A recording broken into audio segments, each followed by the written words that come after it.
Hello সবাইকে, সবাই কেমন আছো? আর আমি ভিডিওটা আপলোড করছি টানা 3 দিন পর, মানে 3 দিন ধরে এত বৃষ্টি হয়েছে আমাদের এখানে।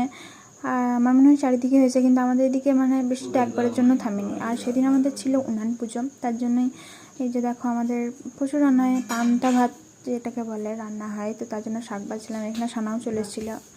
আর দেখো এটা আমার বাড়ির একদম পেছনের ভিউ, চারিদিকটা সবুজে ভরা। আর গ্রাম বাংলার প্রকৃতির এটা একটা সৌন্দর্য যে চারিদিক সবুজে সবুজে ভরা, এটা শহরে দেখা যায় না। আর দেখো এখানে রান্নাগুলো ছিল, আর অনেক রান্না বাকি, প্রায় সারা রাত জুড়েই রান্না হয়।